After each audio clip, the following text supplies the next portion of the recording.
अस्सलाम वालेकुम। पाकिस्तान की मौजूदा मुआशी हालत श्रीलंका से मुख्तलिफ नहीं है, क्योंकि श्रीलंका के भी चंद माह कबल यही हालात नजर आ रहे थे जो आज पाकिस्तान के हैं। 23 फरवरी 2022 को श्रीलंका की कोलंबो बंदरगाह पर 40,000 टन पेट्रोल लेकर एक टैंकर पहुंचा, जिसकी पेमेंट श्रीलंका की हुकूमत ने करनी थी, लेकिन बैंक के पास पैसे नहीं थे। मुल्की खजाने में डॉलर खत्म हो चुके थे। वजीर खजाना से राब्ता किया गया तो पता चला कि स्टेट बैंक के पास सिर्फ 2 अरब 3 करोड़ डॉलर ही मौजूद हैं, और वो भी करेंसी की शक्ल में नहीं। लिहाजा श्रीलंका ये पेट्रोल ना खरीद सका और ये ऑयल टैंकर इंडिया रवाना हो गया। इस तरह श्रीलंका के दिवालिया होने की शुरुआत हुई और इसके सिर्फ 49 दिन बाद मुल्क दिवालिया हो गया। श्रीलंका के हालात का तफसीली जायजा लिया जाए तो आपको यूं लगेगा जैसे श्रीलंका की नहीं बल्कि पाकिस्तान की बात हो रही है। श्रीलंका कैसे दिवालिया हुआ और पाकिस्तान के हालात इसके साथ कितने मिलते जुलते हैं। राजन फो टीवी की वीडियोस में एक बार फिर से खुशामदीद। श्रीलंका का मुआशी बहरान 2019 में शुरू हुआ था। चूँकि श्रीलंका की तकरीबन 70% आबादी बुद्धमत है और सिर्फ 6% ईसाई हैं। 21 अप्रैल 2019 को बुद्धमत लोगों ने कोलंबो में ईसाइयों के 3 चर्च और 3 होटलों पर बम धमाके किए। इन बम धमाकों में 265 अफराद मारे गए और 500 से ज्यादा लोग जख्मी हुए। कोलंबो के होटलों में ज्यादातर बैरून ममालिक से आने वाले सियाह थे। इन बम धमाकों का नतीजा ये निकला कि श्रीलंका की सियाहत भी बंद हो गई और अब खूबसूरत बीचेस यूं ही खाली पड़े हैं। और मुल्क जो टूरिज्म से सालाना 4 बिलियन अमेरिकी डॉलर से ज्यादा कमा रहा था, उससे भी हाथ धो बैठा। और उसके बाद रही सही कसर कोविड-19 ने निकाल दी, जिसने पूरी दुनिया की इकोनॉमीज को बहुत बुरी तरह मुतासिर किया।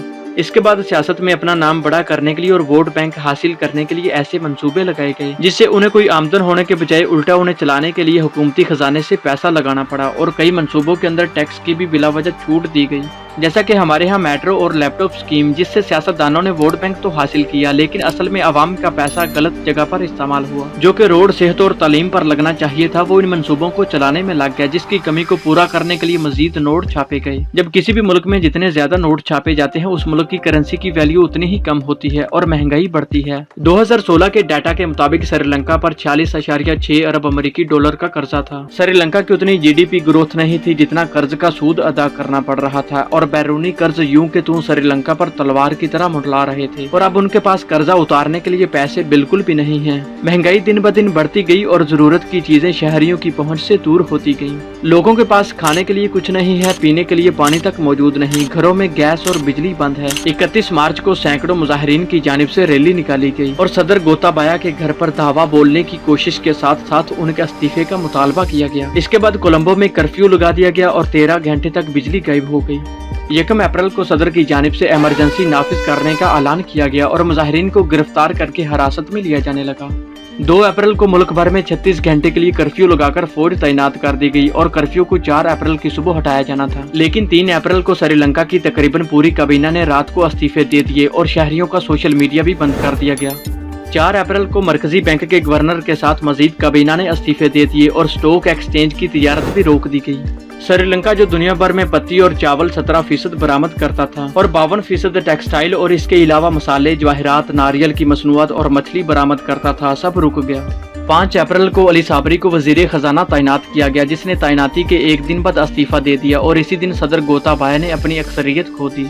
10 अप्रैल को श्रीलंका के डॉक्टर्स ने कहा कि उनके पास जिंदगी बचाने वाली अद्वियात की भी किल्लत हो गई है, जो कि कोविड-19 से भी ज्यादा हलाकतों का बाइस बन सकता है। 11 अप्रैल को प्राइम मिनिस्टर महिंदा राजापाक्से ने मुजाहिरीन को सब्र करने की अपील की। 12 अप्रैल को श्रीलंका ने ऐलान किया कि वो 51 अरब अमेरिकी डॉलर यानी गैर मुल्की कर्जों की अदायगी नहीं कर सकता और श्रीलंका ने Asian development bank, world bank, IMF और चाइना वगैरह से ये कर्जे लिए थे। इन्वेस्टर्स ने स्टॉक मार्केट से सारा पैसा निकाल लिया और श्रीलंका बहुत बुरी तरह बैंकरप्ट हो गया। ये 1948 में बरतानिया से अपनी आजादी के बाद से मुल्क का बदतरीन मुआशी बहरान है। श्रीलंका की तबाही की सबसे बड़ी वजह पिछली 2 दहाइयों से श्रीलंका पर मोरूसी सियासत का राज है। पिछले 20 सालों से पाक्से नाम का खानदान श्रीलंका पर हुकूमत कर रहा है, जिन्होंने करप्शन की इंतहा कर दी और जब मुल्क दिवालिया हुआ तो मुल्क छोड़कर भाग गए। खानदानी हुकूमत ने मुल्की मईशत की धज्जियां उड़ा दी, यकीनन बिल्कुल पाकिस्तान पर खानदानी राज की तरह, जिनकी जायदादें, औलादें, ईदें, शादियां, सारा पैसा और इलाज तक बाहर होता है और वो सिर्फ पैसा बनाने, हुकूमत करने और मुल्क लूटने के लिए वापस आते हैं। इस खानदान का एक भाई सदर है तो दूसरा वजीर आजम, फिर एक वजीर खजाना और फिर उनके बच्चों को वजारतें, खूब अयाशी और वो भी अवाम के टैक्स के पैसों पर। श्रीलंका बिल्कुल एक छोटा सा जजीरा नुमा मुल्क है जो पाकिस्तान से 12 गुना छोटा है और इसकी आबादी सिर्फ 2 करोड़ 15,81,686 अफराद पर मुश्तमिल है, जो कि पाकिस्तान की तकरीबन 22 करोड़ 90 लाख आबादी से 10 गुना कम है। 17 मई 2022 की आलमी मालियाती रिपोर्ट के मुताबिक पाकिस्तान की मईशत के मुतालिक एक हैरत अंगेज इंकशाफ किया गया है कि पाकिस्तान के पास इस वक्त चाइना और सऊदी अरेबिया का कर्जा उतार कर सिर्फ 3 अरब डॉलर के फेडरल रिजर्व बाकी रह गए हैं,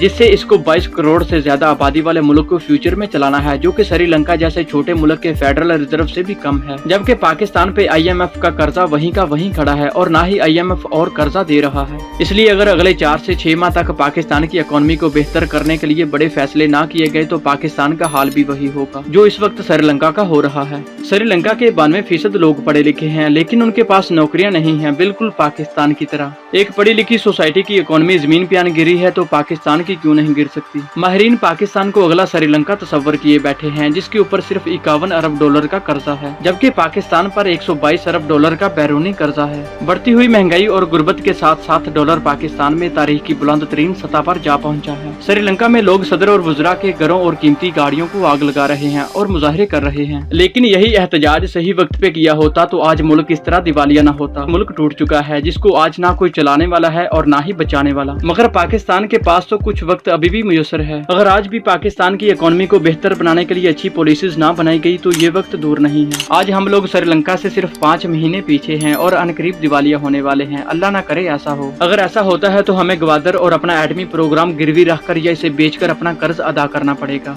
जिसके नतीजे में सबसे पहले इंडिया मौका की नेमत जानते हुए पाकिस्तान पर हमला करेगा और इससे अगली बारी अमेरिका और इसराइल की होगी।